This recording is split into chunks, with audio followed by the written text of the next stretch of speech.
Jemaat terkasih, saatnya kita akan mendengarkan warta jemaat bagi kita semua. Yang pertama, sesuai dengan himbauan pemerintah agar jemaat tetap di rumah saja, maka untuk kurun waktu 12 April sampai 3 Mei 2020, segala kegiatan ibadah kategorial tetap dilakukan dengan mendengarkan khotbah yang dapat diakses di media sosial GKP Cakung. Untuk yang nomor 2, dalam rangka peringatan Paskah, Sekolah Minggu mengadakan lomba untuk adik-adik sekolah minggu yang detail kegiatannya dapat dilihat di WhatsApp grup GKP Cakung.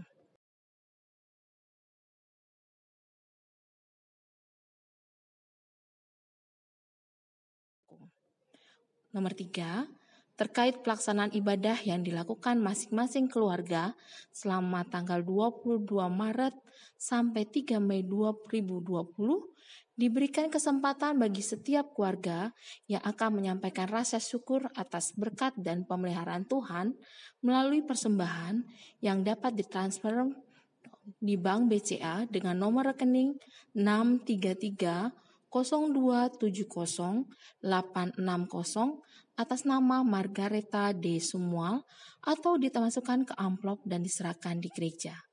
Demikian warta jemaat kami sampaikan. Tetap sehat dan bersukacita bersama seluruh keluarga. Tuhan Yesus memberkati.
Saudara yang kekasih di dalam Tuhan, ibadah Paskah ini boleh terjadi hanya karena pertolongan Allah Bapa di dalam putranya Yesus Kristus dan di dalam pimpinan serta penyertaan Roh Kudus.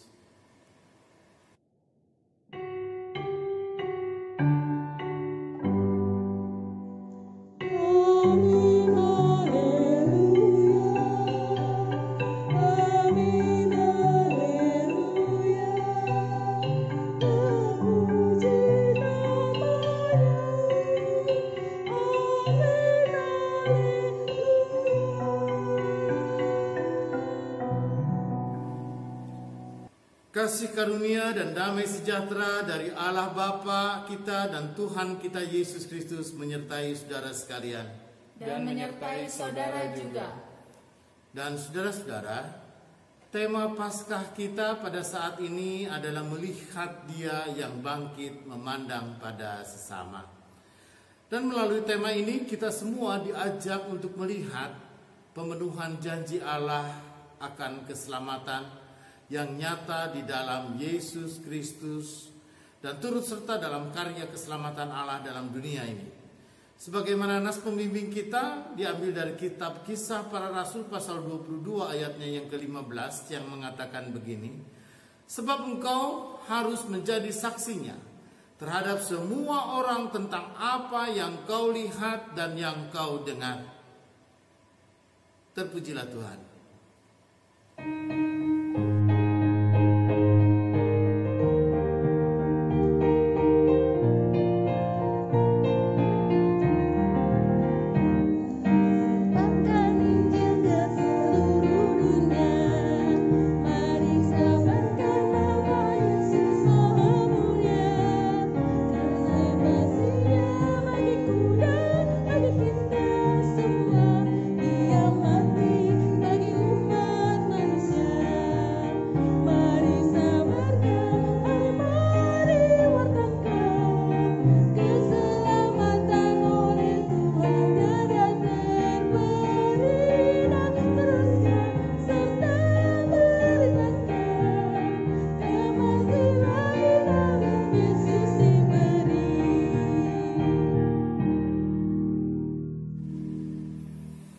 Baiklah saudara, kita akan bersama-sama merenungkan firman Tuhan.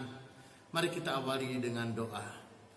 Bapa di dalam sorga, dalam pujian, dalam syukur, dan bahkan kami boleh menikmati hari Paskah kami di saat ini. Meski di dalam keadaan dan suasana yang berbeda. Tapi kami yakin, kami percaya, dan ketika kami pun juga dengan sungguh beriman bahwa Yesus Tuhan hadir dimanapun, di tempat di mana kami masing-masing berada.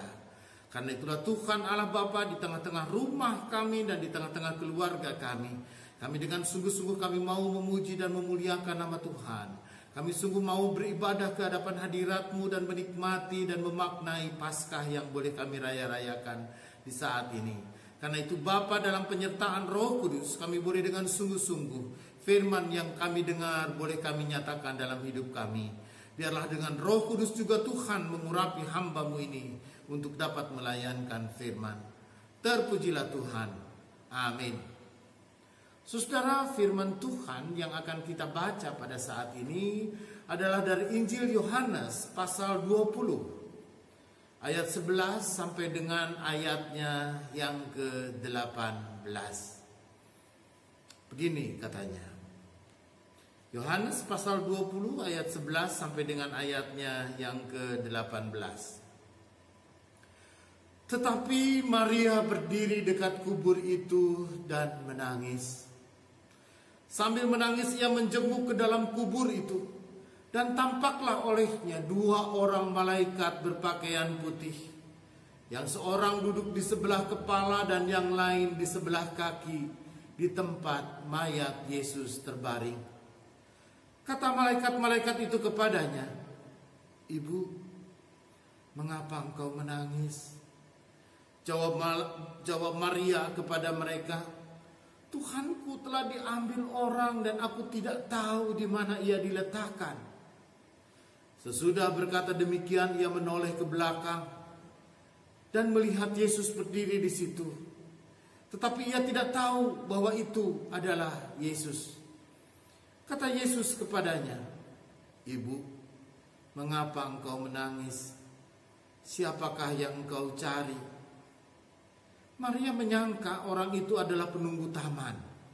Lalu berkata kepadanya, "Tuanku, jikalau Tuhan yang mengambil dia, katakanlah kepadaku di mana Tuhan meletakkan dia, supaya aku dapat mengambilnya."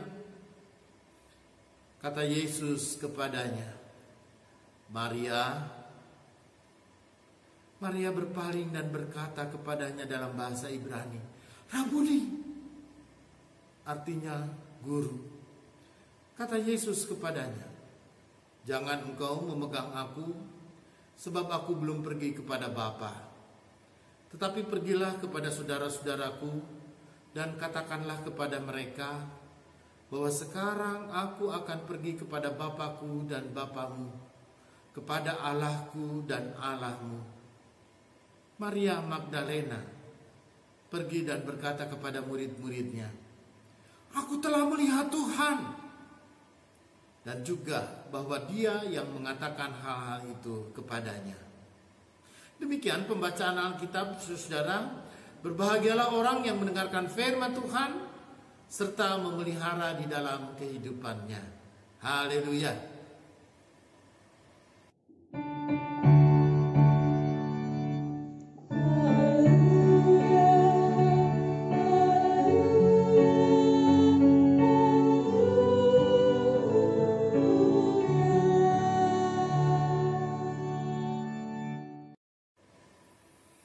Bapak, Ibu, dan saudara-saudara yang kekasih di dalam Tuhan, ketika kita harus mempercayai sesuatu di luar nalar dan di luar akal pikiran kita, maka hal ini tentu saja tidak mudah.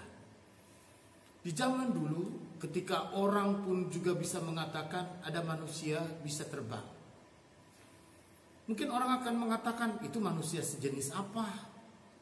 Apakah dia manusia sejenis burung? Apakah dia pun juga adalah orang yang punya sayap? Lalu sehebat apa? Saudara, dalam mitologi kita pun juga banyak. Misalnya Gatotkaca dalam tokoh pewayangan, itu adalah manusia yang kemudian bisa terbang. Saudara, mungkin kita akan mengatakan, itu cerita, mana mungkin. Tapi di zaman ini, saudara, semua orang bisa terbang melalui pesawat terbang, ataupun juga bahkan dengan personal jet, dengan glider, ataupun juga dengan alat-alat yang lainnya. Itu sangat memungkinkan sekali orang untuk bisa terbang. Tetapi saudara yang kekasih di dalam Tuhan, dari zaman dulu sampai sekarang ini, ketika ada orang mengatakan bahwa orang mati bisa bangkit, saudara, orang mati itu bisa dibangkitkan, atau orang mati itu bangkit, saudara, maka kita akan mengatakan, wah, yang benar.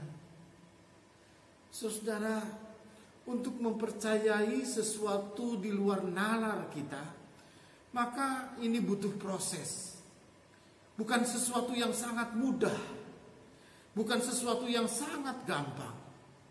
Saudara, tetapi ketika orang mengatakan, bagaimana mungkin orang bisa bangkit dari kematian? Saudara, maka tidak sedikit orang pun juga mungkin akan sama seperti Thomas pada peristiwa kebangkitan nanti. Dia pun juga bertanya, kalau tidak sampai aku mencucukkan ujung jariku kepada bekas lukanya, aku tidak sekali-sekali aku tidak akan percaya. Saudara yang kekasih di dalam Tuhan, itulah kebanyakan kita. Sulit untuk kita meyakini bahwa terjadi kebangkitan. Mungkin bagi banyak agama dan keyakinan banyak orang, saudara, kalau di balik kematian ini terjadi kebangkitan, itu sangat mungkin, itu sejenis kepercayaan. Tetapi dalam dunia kita, dalam proses kehidupan kita di saat ini, ketika dunia sejarah ini berjalan, apakah orang itu benar bisa bangkit? Saudara, itulah juga realitas. Ya, cara kita berpikir. Karena itu dalam bagian Alkitab yang kita baca, saudara, ketika seorang perempuan yang bernama Maria Magdalena. Siapa Maria Magdalena? Maria Magdalena ini adalah orang yang sangat istimewa. Dia adalah seorang perempuan yang pernah disembuhkan oleh Yesus. Ya, dalam Injil Lukas pasal 8 ayatnya yang kedua, dia adalah orang yang sudah disembuhkan dari 7 setan. Ketika dia dikuasai oleh 7 setan atau 7 roh jahat, saudara. Sehingga dalam hidupnya Maria Magdalena bukan hanya dia punya proses bertemu dan berjumpa dengan Yesus. Ketika Maria Magdalena bukan hanya sekedar orang yang hidup di dalam kesehariannya Yesus dan melihat. Dan dia punya pengalaman nyata benar hidup bersama dengan Yesus. Bahkan dia punya pengalaman mujizat bahwa dia sudah disembuhkan. Karena itu saudara yang kekasih di dalam Tuhan, dalam proses dia memulai proses, dia juga punya pengalaman. Tetapi saudara, ketika dia pun juga melihat bahwa kubur Yesus itu batunya sudah terangkat, maka dia pun juga bertanya, siapa yang mencuri jenazah Yesus? Padahal dalam pengalaman dia dan juga dalam kebersamaan dia dengan Yesus, mestinya dia sudah mendengar bahwa Yesus akan menderita, dia akan mati, dan dia akan bangkit pada hari yang ketiga. Mestinya gaulnya Yesus dan juga gaulnya Maria Magdalena dengan Yesus ini pun juga memungkinkan bagi Maria Magdalena, dia tahu benar bahwa Yesus 3 kali dia sudah menyampaikan rencana jelas bahwa dia akan menderita, dia akan mati, dan dia akan bangkit pada hari yang ketiga. Tetapi saudara, pada saat ini justru Maria Magdalena adalah orang yang sudah punya pengalaman, dia sudah berproses bersama dengan Yesus. Tapi dia juga adalah orang yang kemudian masih terbelenggu dengan cara berpikir manusia. Dia pun juga adalah orang yang kemudian masih terjerat di dalam sistem pemikiran manusia. Tidak mungkin ada manusia bisa bangkit. Tidak mungkin orang itu yang sudah mati lalu kemudian bangkit lagi. Sebenarnya pengalaman Maria Magdalena pun juga mungkin dia tahu bahwa Lazarus pun juga adalah orang yang sudah mati lalu dibangkitkan. Tetapi pada saat ini saudara yang kekasih, justru pengalaman itu tidak menjadikan dia sebuah pembelajaran. Lalu ketika dia menemukan kubur kosong, lalu kemudian dia menengok ke dalam, yang ada adalah pikiran Yesus dicuri orang. Ataupun juga Yesus sudah menghilang. Karena itu saudara yang kekasih di dalam Tuhan, dia mencari ketika seseorang itu pun juga yang dianggapnya sebagai penunggu taman. Maka dia bertanya dan dia mengatakan, di mana jenazahnya Yesus? Saudara yang kekasih di dalam Tuhan, maka ketika dia tahu bahwa orang yang dianggap penunggu kebun itu adalah Yesus. Karena penunggu kebun itu menyebut nama Maria. Mungkin Maria Magdalena mengenali suara itu. Karena itu dia mengatakan, Rabuni, Guru. Saudara, Maria mengenali. Sampai di sini, saudara yang kekasih di dalam Tuhan.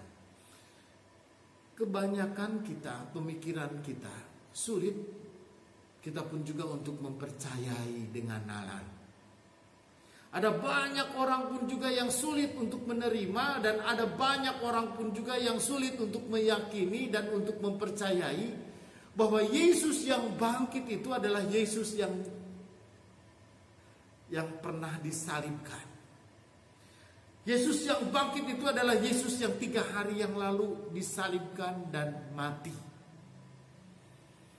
Bahkan saudara yang kekasih di dalam Tuhan, ada orang juga yang menyangkali mengenai peristiwa kematian dan penyaliban Yesus. Orang mengatakan, oh bukan Yesus yang disalibkan. Ada orang yang mengatakan bahkan bukan Yesus yang mati.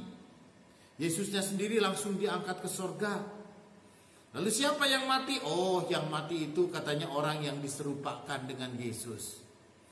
Saudara yang kekasih di dalam Tuhan, dalam iman kita, dalam keyakinan kita, dalam percaya kita, Yesus sendiri yang mati di kayu salib, Yesus sendiri yang menjalani masa kesengsaraan, dan Yesus sendiri juga yang digantung di kayu salib, dan Yesus sendiri juga yang mati di kayu salib itu. Dan Yesus sendiri yang dikuburkan. Dan pada hari yang ketiga saat ini adalah Yesus sendiri yang bangkit. Ini tidak mudah untuk kita yakini, saudara. Kebanyakan orang akan berpikir sama seperti Maria Magdalena. Kebanyakan orang pun juga memang tahu siapa Yesus.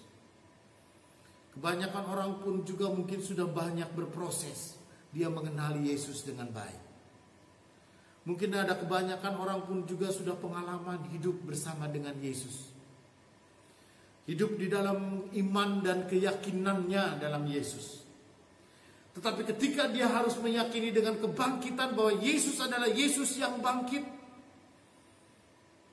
maka kebanyakan kita masih terbelenggu dengan pemikiran sama seperti orang yang lain. Apa iya Yesus sudah bangkit? Karena itu saudara yang kekasih di dalam Tuhan, perjumpaan Maria Magdalena dengan Yesus ketika Yesus mengatakan Maria. Lalu Maria berpaling dan berkata kepadanya dalam bahasa Ibrani, Rabuni. Saudara, itu berarti bahwa Yesus menampakkan diri kepada Maria secara nyata. Bahwa Yesus sudah bangkit. Dan Maria pun juga sudah menyapa Yesus dengan kata Guru, Rabuni. Artinya dengan mata kepalanya sendiri, dengan kesungguhan, dengan pribadinya, dengan dirinya, dengan keberadaan dirinya, Maria sudah melihat Yesus bangkit.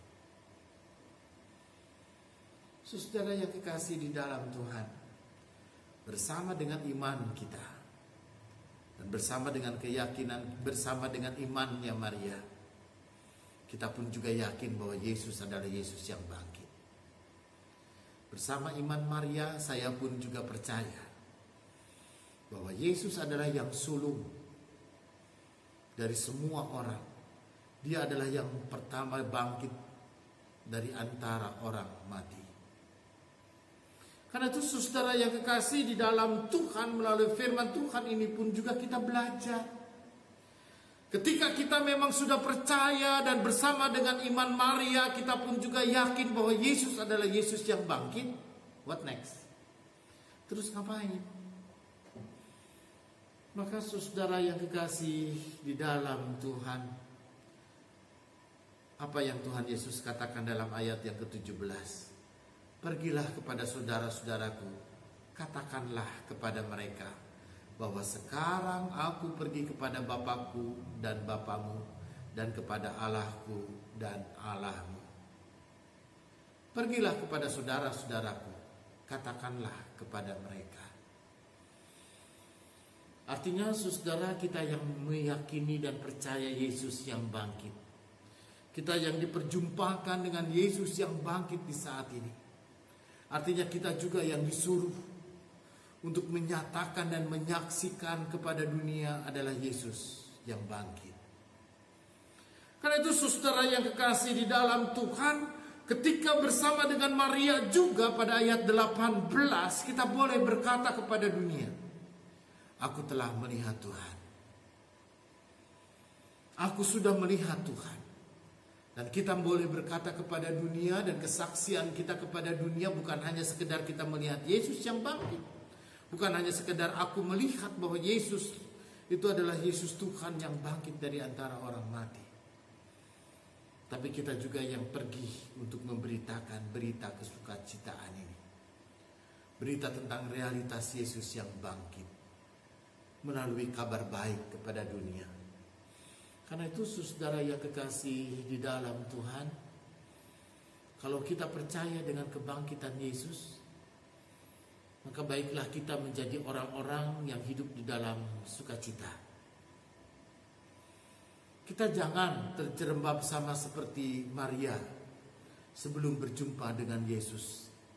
Sama seperti orang-orang yang berpikir tentang kematian, di mana kehidupan kita adalah kehidupan yang selalu diwarnai dengan kesedihan. Kita pun juga hidup di dalam duka cita, hidup di dalam kekhawatiran, dan hidup di dalam segala ketakutan yang ada. Karena itu saudara yang kekasih di dalam Tuhan, orang yang tidak percaya dengan kebangkitan adalah orang yang pesimis.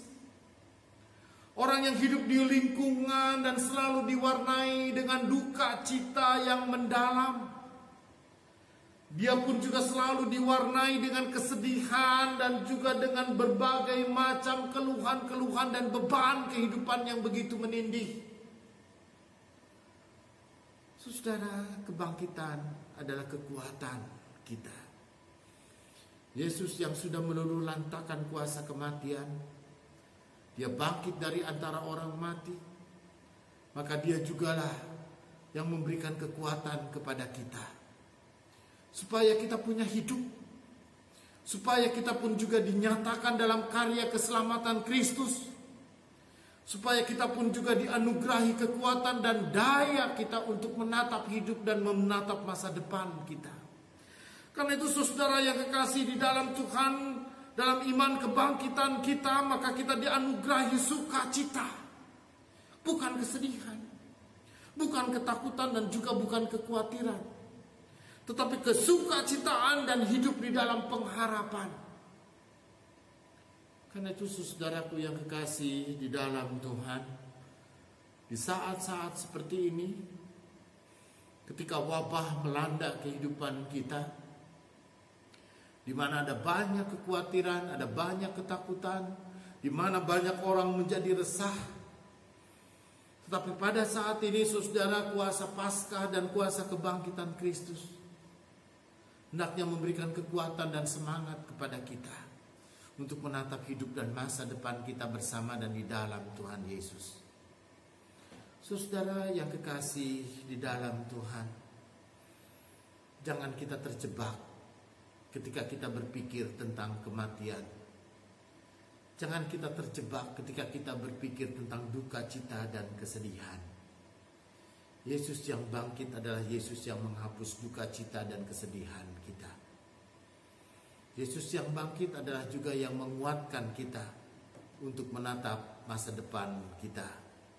Karena itu saudara yang kekasih di dalam Tuhan, dalam iman percaya kita kepada kebangkitan Kristus, kuatkan hati kita untuk menatap masa depan bersama dengan Tuhan. Amin.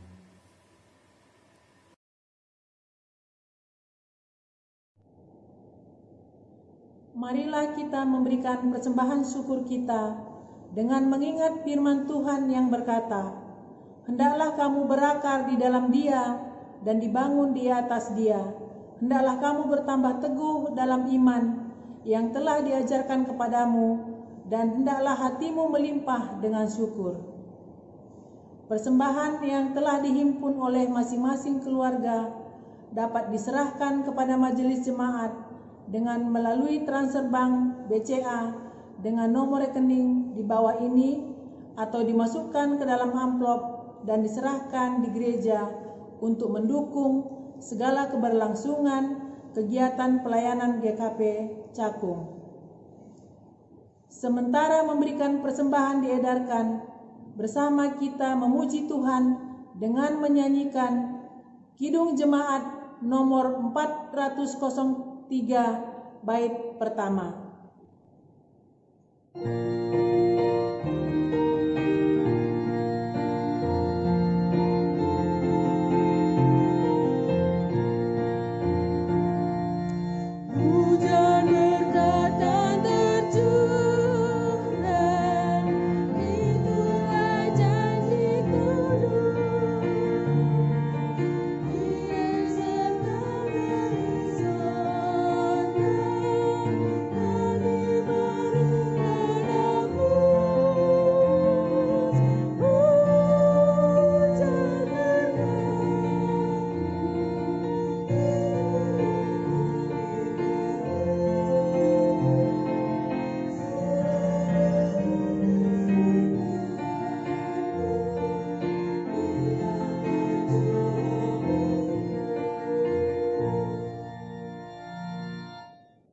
Yang dikasihi oleh Tuhan, mari kita berdoa.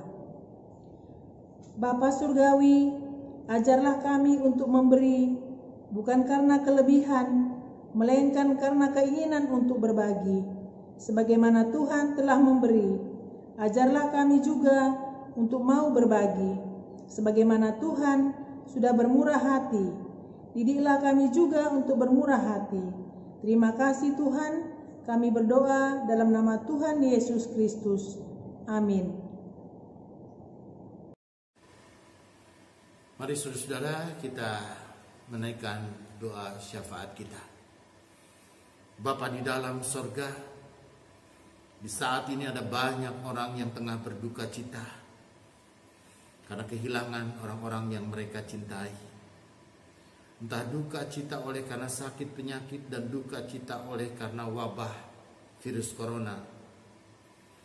Dan juga ada banyak orang yang saat ini pun juga sedang mengalami kesedihan oleh karena kesulitan dalam pekerjaan, oleh karena usaha yang mandek, oleh karena berbagai macam hal di mana virus ini ataupun juga pandemik ini pun juga memiliki dampak ekonomi dan kesulitan-kesulitan sosial lainnya. Di saat ini pun juga ada banyak orang yang tengah mengalami kekhawatiran.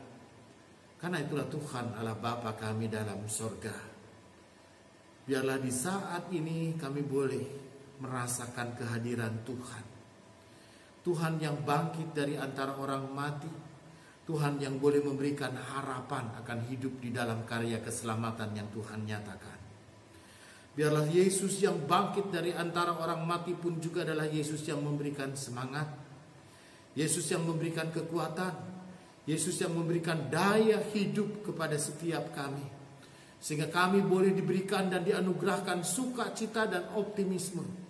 Dan di dalam Yesus Kristus kami pun juga boleh menikmati kemenangan. Karena itulah Tuhan, di saat ini kami berdoa juga bagi saudara-saudara kami. Mereka, para dokter, para perawat, dan para medik, dan tenaga-tenaga medis lainnya.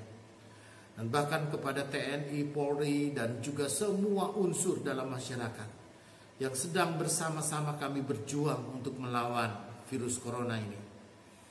Karena itulah Tuhan Allah Bapa, Tuhan boleh memberkati setiap kami.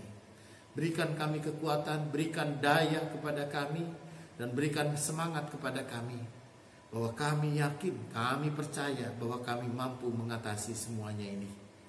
Dan bahkan Tuhan Allah Bapa, biarlah pandemik ini pun juga boleh menjadi bagian dari rencana Tuhan untuk menyatukan hati setiap kami. Sehingga kami boleh bersatu hati, saling dukung, saling menyokong. Supaya kami pun juga boleh bersama-sama menjalin kasih dan persatuan dan kesatuan sebagai warga masyarakat, warga bangsa. Dan kami pun juga boleh dengan sungguh-sungguh, kami boleh melihat kuasa dan mujizat Tuhan yang mengatasi segala sesuatu. Karena itulah Tuhan Allah Bapa, sungguh kami mau berserah dan kami mau mempertaruhkan hidup dan masa depan kami ke dalam tangan-Mu. Tuhan boleh memberkati setiap kami dimanapun kami berada. Dan dimanapun juga setiap keluarga berkumpul di saat ini. Kiranya anugerah dan berkat Tuhan boleh terus melimpahi setiap kami. Hanya di dalam nama Tuhan Yesus kami sudah berdoa. Amin. Saudara yang kekasih di dalam Tuhan, di penghujung ibadah ini, maka kita akan menerima pengutusan. Ya Tuhanku, kebangkitan-Mu telah membawa perubahan dan pembaruan dalam hidup kami umat-Mu. Kebangkitan-Mu adalah jaminan kehidupan kami. Dan ketika kami masih Engkau hadirkan di tengah-tengah dunia ini, ajarkan kami untuk melakukan apa yang menjadi kehendak-Mu. Jadikan kami semua sebagai alat di tangan-Mu untuk menjadi saluran cinta kasih dan berkat bagi sesama. Inilah kami ya Tuhan, anak-anak-Mu. Utuslah kami untuk menghadirkan shalom, kerajaan Allah di mana Engkau tempatkan setiap kami.